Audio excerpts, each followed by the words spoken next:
आपके मोटिवेशन का सोर्स क्या था? सर एक माइंड में सेट था कि जॉब चाहिए या नहीं चाहिए। मैं ओनली डॉटर हूँ, मतलब मम्मी है, बस मैं अकेली हूँ। फर्स्ट अटेम्प्ट आपने जब दिया था, प्री क्वालिफाई हुआ था या कहाँ तक आप पहुंचे थे? तो मेरा प्री भी क्वालिफाई हुआ था मेंस से, और मैंने इंटरव्यू भी दिया था, लेकिन मेरा सिलेक्शन 3 मार्क्स से रह गया था उसमें। पहली बार सिलेक्शन नहीं हुआ तो ऐसा फील नहीं हुआ कि तैयारी छोड़ देनी चाहिए? पहले बार में नहीं हुआ तो अपन सेकेंड टाइम ट्राई करना चाहिए।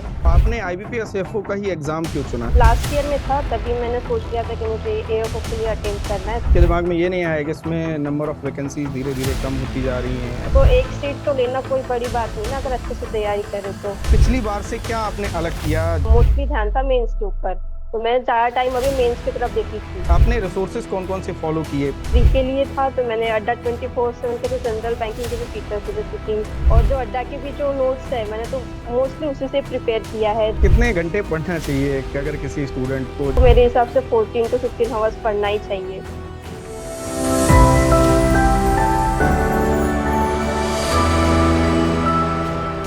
Hello and welcome everyone, welcome to agriculture Adda 24/7। तो आज हैं हमारे साथ रूपाली, जिन्होंने हाल ही में आईबीपीएस एएफओ का एग्जाम क्रैक किया है। तो आज के हम इस वीडियो में रूपाली से जानने वाले हैं कि कैसे इन्होंने अपनी तैयारी स्टार्ट की और किन किन बातों का तैयारी के दौरान जो है वो ध्यान रखा। ठीक है, कौन कौन सी प्रॉब्लम इन्होंने फेस की और उनका सोल्यूशन सही क्या अडॉप्ट किया। तो चलिए स्टार्ट करते हैं। पहले रूपाली अपने बारे में बताएंगी। Okay ma'am. और तो मेरा नाम रूपाली आनंदरा विनायक है। मैं वो बेसिकली गोंदिया डिस्ट्रिक्ट जो नागपुर एरिया है महाराष्ट्र से, वहां से बिलोंग करती हूँ। और मेरा ओके। एजुकेशन बीएससी एग्रीकल्चर में हुआ है, वर्धा से। और ओनली मेरा भी ग्रेजुएशन हुआ है, एमएससी परसों नहीं किया है मैंने, और ये मेरा सेकंड अटेम्प्ट था। सेकंड अटेम्प्ट, ठीक है। तो फर्स्ट अटेम्प्ट आपने जब दिया था तो क्या मतलब प्री क्वालिफाई हुआ था या कहाँ तक आप पहुंचे थे? हाँ सर, मेरा प्री भी क्वालिफाई हुआ था मेंस भी, और मैंने इंटरव्यू भी दिया था, लेकिन मेरा सिलेक्शन 3 मार्क्स से रह गया था पिछले साल। अच्छा, तो मेन प्रॉब्लम आपके इंटरव्यू में या ऐसा कम मार्क्स आए थे या ऐसा कुछ? हाँ सर, नहीं इंटरव्यू में अच्छे मार्क्स थे, बट जो मेंस का स्कोर था वो थोड़ा कम था, तो उसकी वजह से मेनली मैं बोल सकती कि सिलेक्शन नहीं हुआ था। अच्छा ठीक है। तो मतलब ऐसा मतलब फील नहीं हुआ जैसे आपका जब पहली बार सिलेक्शन नहीं हुआ तो ऐसा फील नहीं हुआ कि तैयारी छोड़ देनी चाहिए? नो सर, लगता है कि मतलब फर्स्ट ही अटेम्प्ट था ना, उतना हमें नॉलेज नहीं रहता, एक्सपीरियंस नहीं रहता कि कौन सी चीजें, अगर कोई चीज गलत हो गई तो हमें पता ही नहीं रहता कि हमें ये वाला वे करना चाहिए था। तो मैंने लगा कि ठीक है, पहले बार में नहीं हुआ तो अपन सेकेंड टाइम ट्राई करना चाहिए। अच्छा ठीक है। तो अच्छा एक बात बताइए मुझे, आपने आईबीपीएस एफओ का ही एग्जाम क्यों चुना या आपने उससे पहले भी किसी एग्जाम की प्रिपरेशन की थी? नो सर, मैंने कोई, जब लास्ट ईयर में था तभी मैंने सोच लिया था कि मुझे एएफओ के लिए अटेम्प्ट करना है, तो जब मैं लास्ट ईयर में थी तब से ही मैंने स्टार्ट कर दिया था एएफओ के लिए पढ़ाई करना। और जो अच्छा। मोस्टली जो एग्रीकल्चर में जो एग्जाम्स रहती है उसके हिसाब से तो जो हर साल वैकेंसी आती है एएफओ की रहती है, तो इसलिए मैंने सबसे पहला अपना जो फोकस रखा एएफओ पे रखा। तो आपके दिमाग में ये नहीं आया कि इसमें नंबर ऑफ वैकेंसीज धीरे धीरे कम होती जा रही हैं, ऐसा कुछ नहीं आया? नो सर, अगर अपन अगर अच्छे से पढ़ाई करे, सब कुछ अच्छे से रखे, तो एक सीट तो लेना कोई बड़ी बात नहीं ना, अगर अच्छे से तैयारी करे तो। एक ही तो सीट हाँ ये चाहिए अपने को। चलिए ये देखो, सभी स्टूडेंट के लिए एक थोड़ा सा ज्ञान की बात हो सकती है कि आपको बहुत ज्यादा नंबर ऑफ सीट्स के बारे में नहीं सोचना है, क्योंकि आपको तो सिर्फ एक ही सीट चाहिए। मान लो 1,000 सीट्स हैं, 2,000 हैं, तो उसमें आपको दो तो मिल नहीं जाएंगी। ठीक है, ओके, ये बहुत वही। अच्छी बात है और इसी अप्रोच के साथ आपको किसी भी एग्जाम की प्रिपरेशन जो है वो स्टार्ट करनी चाहिए। चलिए, एक अच्छी बात रूपाली की ये है कि इन्होंने फर्स्ट अटेम्प्ट में प्री भी क्वालिफाई किया था और मेंस भी क्वालिफाई किया था, मींस इंटरव्यू तक पहुंची थी। तो प्री जब आपने पढ़ाई स्टार्ट की प्री की, तो किस अप्रोच से आपने पढ़ना स्टार्ट किया? सर, मैंने सबसे पहले देखा कि सिलेबस क्या होता है बैंकिंग का, जो टी रहता है उसका। फिर मैंने फिर महापैक ले लिया था अड्डा का। तो ओके। मैंने फिर उसके हिसाब से जो टीचर्स रहते हैं, जो रीजनिंग के लिए जो टीचर्स रहते हैं, मैथ्स के लिए, वो सब टीचर्स देखे। फिर उनका फाउंडेशन कोर्स जो है उसका स्टार्ट किया, सारे फाउंडेशन के क्लासेस, मतलब मोस्टली 6 मंथ में फाउंडेशन कंप्लीट हो गया था मेरा। तो ओके। मैंने पहले फाउंडेशन कंप्लीट कर लिया, फिर प्रैक्टिस भी शुरू रखी, फिर बाद में मॉक भी दिया था मैंने प्री के पहले। ये ओके। मेरी स्ट्रेटेजी। ओके, तो इसके साथ साथ आपने मेंस की क्लासेस भी ली थी? हाँ सर, मेरा मेंस चालू ही था, मतलब प्री भी करती थी मैं और मेंस भी साथ में ही रखती थी। तो और मतलब मेंस की भी क्लासेस यहीं से थी। ओके, तो साथ में बैलेंस हो जाता है, मतलब कोई दिक्कत नहीं है। नहीं सर, अगर हम जो प्री का है अगर उसको हम 6 घंटे देते तो अगर हम मेंस के लिए अगर एटलीस्ट 4 आवर्स भी निकाल ले तो काफी है। क्योंकि हम डिग्री में पढ़े ही रहते हैं, हमें बस जो कुछ कॉन्सेप्ट अपन भूल जाते हैं उसको रिवाइज करना रहता है। और कुछ चीजें अगर अपने को नहीं आती तो उसको समझना रहता है, तो एग्री में हो जाता है। क्योंकि वही सिलेबस रहता है, कुछ अलग नहीं रहता। हाँ, ये बात सही है, और मैं हमेशा से इसीलिए बोलता हूँ क्योंकि अगर आप ग्रेजुएशन कर रहे हैं उस दौरान आप एएफओ की प्रिपरेशन स्टार्ट कर देते हैं या किसी भी एग्रीकल्चर एग्जाम की कर देते हैं, तो सेमेस्टर वाले जो कोर्सेस हैं वो काफी मदद करते हैं, मतलब रिवीजन की जरूरत पड़ती है। हाँ। जैसे कि आपने कहा कि यस। एग्रीकल्चर तो हम पढ़ ही रहे थे, बस रिवीजन। ठीक है, तो प्री और मेंस दोनों जो है वो बैलेंस हो जाता है। ठीक है, हाँ। जब आपने प्री क्वालिफाई किया फिर आया मेंस, ठीक है, यस सर। तो मेंस में मतलब आपको ये डर नहीं लग रहा था कि सिलेक्शन होगा या नहीं होगा, किस तरह के क्वेश्चंस आएंगे? सर इस बार या फिर जो लास्ट अटेम्प्ट था उसके बारे में? आप पहले वाला बताओ आप, फिर हम सेकंड की बात करेंगे। सर पिछले साल तो मेरा ऑलमोस्ट मतलब कंप्लीट था सिलेबस, लेकिन रिवीजन थोड़ी कम हुई थी मुझसे। तो इस बार मैंने कोई कसर नहीं छोड़ी थी रिवीजन करने में। मैंने ऑलमोस्ट सितंबर तक मेंस का पूरा सिलेबस कंप्लीट कर लिया था। उसके अच्छा, बाद जो मैं सितंबर के बाद में मैंने रिवीजन कर लिया था, मतलब ऑलमोस्ट 8 से 9 टाइम में रिवीजन हो गई थी। तो इस बार मेरे को श्योर था कि मैं अच्छे से मैं कर पाऊंगी, इसलिए इतना चलिए, टेंशन नहीं हुआ। ओके। तो देखो, ये बात हो गई उन स्टूडेंट के लिए जो लोग पहली बार आईबीपीएस एफओ का एग्जाम देने वाले हैं। देखो, सबसे अच्छी बात यह है कि रूपाली ने पहले अटेम्प्ट में इंटरव्यू तक, रूपाली इंटरव्यू तक का सफर रहा, बट फाइनल सिलेक्शन नहीं हुआ। कोई बात नहीं, सेकंड अटेम्प्ट में इनका फाइनल सिलेक्शन हो गया। तो जो स्टूडेंट बिगिनर हैं वो अपनी तैयारी प्री और मेंस की एक साथ कर सकते हैं, जिसमें लगभग रूपाली ने बताया 9 से 10 घंटे आपको पढ़ना ही पढ़ना पड़ेगा अगर आप बिगिनर हैं, राइट? यस जिसमें सर। 5 से 6 घंटे आपको प्री पढ़ना है और लगभग 4 घंटे आपको मेंस के सब्जेक्ट पढ़ने हैं, जो आपके सब्जेक्ट वीक हो वहां से स्टार्ट कर सकते हैं। चलिए, अच्छा, आप एक छोटा सा सवाल है, जो जिन स्टूडेंट का इस बार सिलेक्शन नहीं हुआ है, ठीक है, यस वो सर। भी अब वो अगली बार कैसे तैयारी करें, किन किन बातों का आपने दोबारा में ध्यान रखा? ठीक है, जिन जो गलती आपने पहले की थी शायद वो रिपीट नहीं की होगी आपने, या क्या पिछली बार से क्या आपने अलग किया, जैसे कि आपने फाइनल सिलेक्शन ले लिया जिसकी वजह से?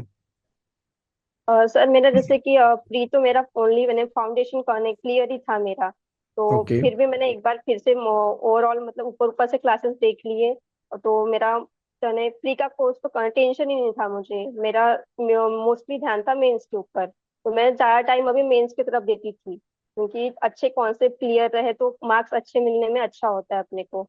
तो मैं पहले मैंने प्री किया, फिर 2-3 घंटे देती थी मैं प्री के लिए, जो यूट्यूब पे सेशंस होते थे उनको।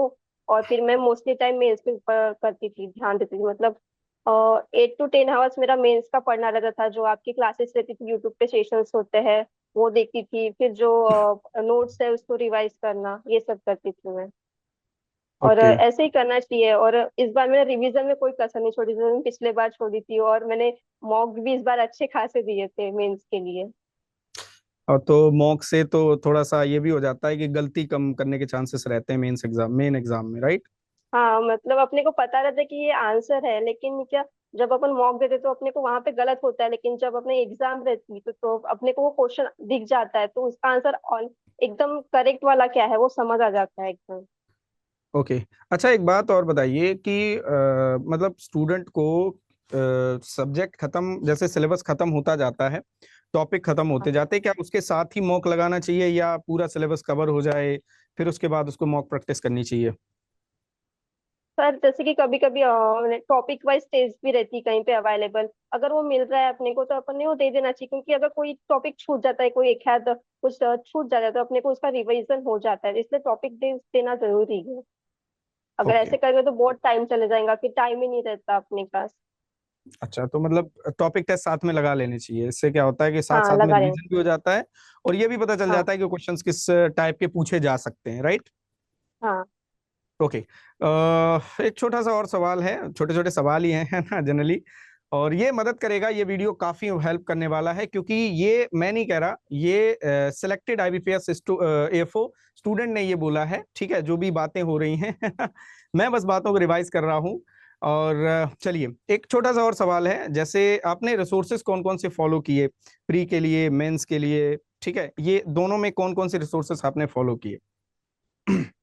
मैंने जो प्री के लिए था तो मैंने अड्डा 24/7 के जो जनरल बैंकिंग के जो टीचर्स है, जैसे कि रीजनिंग के लिए मैंने सौरभ सिंह सर को फॉलो किया था, और उनकी जो बुक्स रहती उसको फॉलो किया था प्रैक्टिस के लिए। और ओके। उनके एक डेली प्रैक्टिस पेपर्स भी आते वो भी किया था। फिर मैंने मैथ्स के लिए नवनीत तिवारी सर को फॉलो किया था। उनका जो वायरल वायरल मैथ्स इसलिए आता है वो भी मैं डेली करती थी सेशन, उसके थ्रू उनकी स्पीड बढ़ती है। और फिर इंग्लिश के लिए मैंने संतोष रे सर है, उनका कहा था, और उनका एडिटोरियल डेली लगाती थी मैं। और जो उनका 11 AM पे सेशन होता था इंग्लिश के लिए, तो उसके थ्रू इंग्लिश जो उनके बच्चे बोलते कि यह होता नहीं हमसे एग्रीकल्चर वालों से, लेकिन अगर हर दिन वो सेशन करे ना तो सच में बहुत हेल्पफुल होता है। सर इतने सारे क्वेश्चन प्रैक्टिस करा देते हैं कि हमें सब समझ में आ जाता है। मतलब मेरे साथ तो ऐसा ही हुआ है, मैंने 2 साल से उनके ही क्लासेस कर ली। और फिर मैंने मेंस के लिए तो फिर जो हॉर्टिकल्चर के लिए आकाश सर को करती थी, जो उनके क्लासेस लिए थे, जो एग्रीकल्चर अड्डा के सारे टीचर्स थे उनके क्लासेस लिए थे। और जो यूट्यूब पे सेशंस होते हैं एग्रीकल्चर महाने, उसमें अड्डा 24/7 के, वो भी सेशंस में डेली लगाती थी। लाइव तो नहीं आती थी मैं, मतलब कि टाइम नहीं हो पाता मैनेज, लेकिन मैं जो रिकॉर्डेड वीडियोज है हमेशा देखती थी। तो अच्छा। यही था। और बुक्स में जो मार्केट में आती है इसेंशियल्स ऑफ एग्रीकल्चर है, और जो अड्डा के भी जो नोट्स है मैंने तो मोस्टली उसी से प्रिपेयर किया है। जो एस एग्रीकल्चर बुक्स आती है वहाँ पे नोट्स मिले थे मुझे, ई नोट्स, इसलिए तो मैंने वो भी रेफर किया था। अच्छा, तो ये मतलब अल्टीमेटली आपने एक रिसोर्स को फॉलो किया है, टीचर्स वीडियो, हाँ। है ना? ओके। हाँ। आप ये बताइए, बच्चों को मल्टीपल सोर्सेस क्यों फॉलो नहीं करने चाहिए? मैं हमेशा सुनता हूँ जो स्टूडेंट क्वालिफाई कर लेते हैं वो एक ही चीज, मैं हमेशा एक ही बात कॉमन रहती है कि रिसोर्स एक ही होना चाहिए, मल्टीपल रिसोर्सेस क्यों नहीं होने चाहिए? मतलब चार जगह के नोट्स कलेक्ट कर लिए, है ना, तो चार जगह की बुक्स कलेक्ट कर ली, क्या उनसे पढ़ाई हो पाती है या नहीं हो पाती है?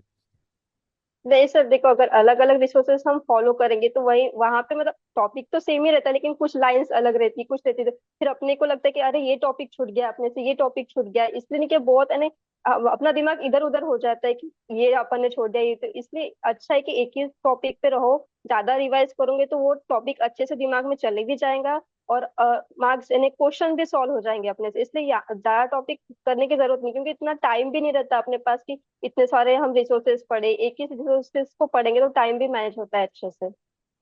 अच्छा, कितने घंटे पढ़ना चाहिए अगर किसी स्टूडेंट को जिसका मतलब लेवल जीरो है, जिसको मान लो प्री का कुछ नहीं आता, मेंस में थोड़ा बहुत आता है, तो उसको कितने घंटे डेली पढ़ना चाहिए एफओ बनने के लिए? पर मोस्टली तो मेरे हिसाब से 14 to 15 आवर्स पढ़ना ही चाहिए, क्योंकि स्टार्टिंग में जब मैंने चालू किया था तब मैं उतना पढ़ती थी कि। अब देख लो भाई, अगर आप इतना घंटे पढ़ सकते हो तभी सपना देखो, राइट? यस सर, चलिए, हाँ ओके। जरूरी है। हाँ, अब इन तैयारी के दौरान जो है एक चीज और इम्पोर्टेंट है, वो है कंसिस्टेंसी। मतलब कि कंसिस्टेंटली 14 से 15 घंटे पढ़ना मतलब कि बहुत बड़ी बात है, बहुत छोटी बात नहीं है। मैं समझ सकता हूँ इस चीज को कि आप एक हफ्ते ये रूल फॉलो कर सकते हो, मतलब 15 घंटे एक घंटे मतलब एक वीक पढ़ सकते हो, 2 वीक ज्यादा से ज्यादा। तो इसको कंटिन्यूअसली एग्जाम तक कैसे पढ़ा जाए? अगर हमने मान लो जनवरी में प्रिपरेशन स्टार्ट की या अभी की मान लो, तो कैसे हम एग्जाम तक इसे मेंटेन करें, किन किन बातों का ध्यान रखें? सर अगर अपने आप को हम हर दिन कुछ टारगेट दे कि आज अपने को ये चीज अगर करना है, तो अगर उस टारगेट अपने पास रहा तो अपन वो करने की पूरी मतलब एक इच्छा ही रहती है कि मैंने आज कुछ भी और चीज करना है, तो उससे एक कंसिस्टेंसी बनी रहती है। जैसे कि कल कुछ करना है तो मैं एक रात के सोने से पहले मैं कर लेती थी कि मुझे आज कल ये टॉपिक क्लियर करना है, तो मैं वो दूसरे दिन टारगेट मेरे कंप्लीट होते ही थे, चाहे कुछ भी हो जाए। एक माइंड मेरा सेट था कि मुझे ये टॉपिक क्लियर करना ही है।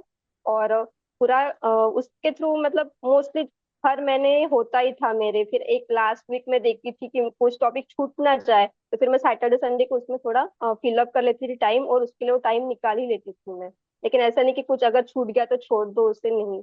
तो सैटरडे संडे को मैं मैनेज कर लेती थी उसे। तो टारगेट्स देने चाहिए हर दिन, तो उसके थ्रू अपने अंदर एक कंसिस्टेंसी रहती है और डिसिप्लिन भी रहता है अपने अंदर। हाँ, बहुत सही बात कही है। और टारगेट आप किस तरीके से दे सकते हो, तो मैं हमेशा से कहता हूँ आप एक डायरी बनाओ और डायरी में अपने सोने से पहले उसमें टारगेट सेट करो कि अगले दिन आपका क्या प्लान है। और उस प्लान को ऐसा बनाओ कि कम से कम 14 से 15 घंटे आप बिजी रहें और उस टारगेट को चेस करने के लिए आप पूरे दिन लगे रहें। मतलब तभी ये पॉसिबल है। अगर आप ऐसा कोई स्टडी प्लान बनाते हो जो दीवार पे लगा दिया कि 1 महीने तक हमें ये करना है, तो पॉसिबल नहीं है। डेली टारगेट सेट करने पड़ते हैं क्योंकि डेली के जो चैलेंजेस हैं वो अलग अलग होते हैं। ओके।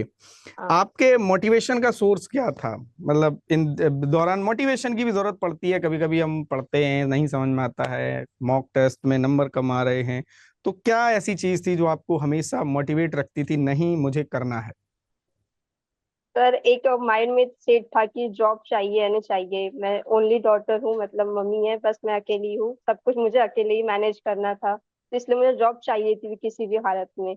तो फिर मुझे ऐसा लगता था कि नहीं, होता है कभी कभी ऊपर नीचे तो होता ही है थोड़ा बहुत, अभी एग्जाम में टाइम रहता है कभी कभी, अगर ट्राई करे तो ऐसा कभी हो नहीं सकता कि तुम्हें आउटपुट ना मिले, थोड़ा टाइम लगता है लेकिन आउटपुट जरूर मिलता है।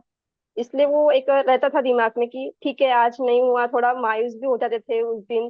फिर 1-2 घंटे का ब्रेक ले लो, घर के साथ घर पे बैठो सबके साथ, तो अच्छा लगता था, फिर अपने आप वो आ जाती थी एनर्जी कि हाँ ठीक है अब फिर से पढ़ना है, होगा अच्छा। तो सही बात है। और मुझे लगता है कि स्टूडेंट लाइफ में अगर आप अपने टारगेट को चेस करने के लिए नहीं लगे हुए हो तो कोई दूसरा ऑप्शन भी नहीं है। क्या करोगे घर पे बैठ के? अगर आप घर पे बैठना चाहते हो तो 15-20 दिन, मैं तो कह रहा हूँ, बैठ के देख लो एक बार, है ना। जिन लोगों का पढ़ने का मन नहीं करता, एक बार घर पे रह के देख लो और ये देखो कि खाली रहने में कैसा लग रहा है आपको। अगर आपको बहुत अच्छा लग रहा है, इसका मतलब ये है कि आप टारगेट को चेस करना नहीं चाहते। ओके, बहुत सही बात कही है। ठीक है, ये आपका मोटिवेशन का सोर्स होना चाहिए। एक्चुअली आपका गोल क्या है ना, गोल ही सब कुछ यस। बनाता है आपको कि क्या करना है क्या नहीं करना है। ओके। अच्छा, तैयारी के दौरान आपको बहुत सारे चैलेंजेस भी फेस करने पड़े होंगे, तो कौन से वो चैलेंजेस थे स्टडी से रिलेटेड? स्टडी से रिलेटेड बाकी तो अ, छोड़ देते हैं। ठीक है, घर में भी कुछ प्रॉब्लम हो सकती हैं, कभी कभी बीच में प्रॉब्लम हो गई है ना, तो उनकी वजह से भी कभी कभी पढ़ाई हमारी थोड़ी सी लो हो जाती होगी। ठीक है, आज नहीं हाँ पढ़ा या कुछ और काम में लग गए, तो ऐसे पढ़ाई से रिलेटेड कौन से ऐसे चैलेंजेस थे जो फेस करने पड़े या नॉर्मल स्टूडेंट इनको फेस कर सकता है?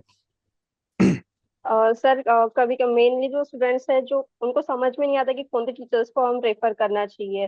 मोस्टली स्टूडेंट तो प्री के लिए इधर उधर, मतलब इतने सारे रिसोर्सेस रेफर करते हैं, कभी इस चैनल पे कभी उस चैनल पे, मतलब मोस्टली ऐसा नहीं रखना चाहिए, एक ही रखना चाहिए। ये होता था, मेरे साथ भी स्टार्टिंग में हुआ था, मुझे समझ नहीं आ रहा था कि कौन से टीचर्स को रेफर करना चाहिए, तो फिर मैंने बहुत किया, मैंने ढूंढा टीचर्स के लेक्चर्स देखे, उसके बाद मेरे को समझ में आया कि हाँ इनका समझ आए तो फिर इनको ही रेफर करना चाहिए। और ये फिर मॉक टेस्ट ढूंढने में बहुत होता था, मतलब मॉक टेस्ट तो मिल जाती है लेकिन इतने हाईली प्राइस पे रहती है, कोई कोई 5-10 ही, वो एक मैंने सबसे हो रहा था मेरे लिए। तो फिर भी मिल जाती, फ्री टेस्ट रहते हैं, महापैक में भी बहुत सारे मिले, तो मेरे लिए मॉक टेस्ट तो ठीक था, हो गया था मुझसे। बस हो गया, ज्यादा चैलेंजेस तो नहीं है, बस टाइम मैनेज नहीं हो पा रहा था कभी कभी, तो फिर लगता था कि छोड़ दो, ये टॉपिक छोड़ दो, लेकिन फिर रात में फिर सोचो थोड़ा सा, नहीं कि शांत बैठ के, तो फिर वो कुछ निकल ही जाता था टाइम पढ़ने के लिए। कभी कभी ज्यादा टाइम देना पड़ता था, रात तक जगना पड़ता था, नींद नहीं होती थी पूरी अच्छे से, हेल्थ के ऊपर अच्छा। इफेक्ट भी हुआ था।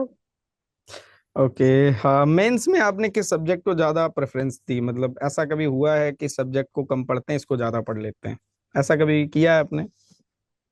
नहीं, मैंने सारे सब्जेक्ट जितनी रिवीजन मैंने, जो माइनर सब्जेक्ट रहते हैं, लोग बोलते हैं कि माइनर सब्जेक्ट तो ज्यादा आता ही नहीं, 1-2 क्वेश्चन आते हैं, ध्यान नहीं देते, लेकिन जितना मैंने मेजर सब्जेक्ट को ध्यान में रखा था उतना माइनर, क्योंकि माइनर से भी अभी बहुत क्वेश्चन पूछे जाते हैं उसमें, और नए नए टॉपिक तो ऐड ही होते रहते हैं माइनर्स में, उसको छोड़ ही नहीं सकते, इसलिए मैंने छोड़ा ही नहीं दोनों को, जितना टाइम मेजर को देता था उतना माइनर को। चलिए, तो काफी बातें आपको जानने को मिली होंगी रूपाली से। और मुझे लगता है कि तैयारी इस तरह की ही होनी चाहिए जिस तरह की बताई गई है। और जैसे आप अगर विगनर हैं तो आपको कितने घंटे कम से कम पढ़ना चाहिए। अगर आपका पहले अटेम्प्ट में सिलेक्शन नहीं हुआ है तो जब आप सेकंड अटेम्प्ट में बैठते हो तो किन किन बातों का आपको ध्यान रखना चाहिए। ठीक है, तो बहुत सारे स्टूडेंट ऐसे भी होंगे जो सेकंड अटेम्प्ट पर गए होंगे, कुछ लोग थर्ड तक भी जाते हैं, है ना। और कभी कभी सिलेक्शन नहीं होता, लक की भी प्रॉब्लम होती है, 1% लक भी काम करता है कि मान लो इंटरव्यू देने गए, थोड़ा सा दिमाग अच्छा नहीं है, सही सवाल का जवाब नहीं दे पाए, या जो हमें जवाब आ रहा था वो नहीं निकला उस टाइम, ये भी थोड़ा सा मैटर करता है और ये मैं मानता हूँ। ठीक है, चलिए तो इस सेशन को यहीं एंड करते हैं। Thank you Rupali. और हाँ, एक चीज और है सबसे इम्पोर्टेंट, जैसा कि हम लोगों ने वादा किया था कि जिन लोगों का आईबीपीएस एफओ में सिलेक्शन होगा उन लोगों को उस बैच की फीस जो है वो टोटल रिफंड की जाएगी। और हाँ, एक चीज हम लोगों ने ऐड की है, आप जिस स्टूडेंट को चाहेंगे यहाँ पर एग्रीकल्चर अड्डा 24/7 में हम आप एडमिशन दिला सकती हैं free of cost IBPS FO के बैच में, एक स्टूडेंट को। ठीक है, तो उसके लिए हम आपको गूगल फॉर्म की लिंक भेज देंगे, उस गूगल फॉर्म को आप फिल कर दीजिए और जिस स्टूडेंट को आप रेकमेंड करेंगे कि सर हमें इस स्टूडेंट को फ्री बैच दिलाना है आईबीपीएस एफओ का, हम उसे फ्री बैच दिला देंगे। थैंक यू और जुड़ने के लिए धन्यवाद और एंजॉय योर सक्सेस। आपने जो मेहनत करी है काबिले तारीफ है और पहले अटेम्प्ट में यहाँ तक जाना काबिले तारीफ है सच में, रियली। तो एंजॉय करिए, है ना। और घर वालों का जो सपना था, आपका जो सपना था वो आपने पूरा किया है। बेसिकली जब हम तैयारी कर रहे होते हैं तो सिर्फ मेरा ही सपना नहीं होता है कि मैं सरकारी नौकरी करूं, हमारे घर वालों का भी होता है। जैसे हमारे घर वाले अभी तक चाहते हैं कि मैं लेखपाल बन जाऊं। ठीक है, अब सपना सपना है ना। हाँ सच में। तो ऐसा नहीं कि हम जब तैयारी करते हैं तो ऐसा नहीं कि सिर्फ मेरा सपना है, हमारे घर वालों का भी सपना जुड़ा हुआ है। अब मेरे घर वाले कभी कभी मेरे से खुश नहीं होते हैं ना, बट आपने वो खुशी दी है अपने घर वालों को, तो अपनी सक्सेस जो है उन लोगों के साथ एंजॉय करें जो आपके साथ हमेशा खड़े रहे हैं, एडवर्स कंडीशन में खड़े रहे हैं, या आपकी जिसने 1% भी स्टडी के दौरान मदद की है। थैंक यू और all the best. Thank you sir.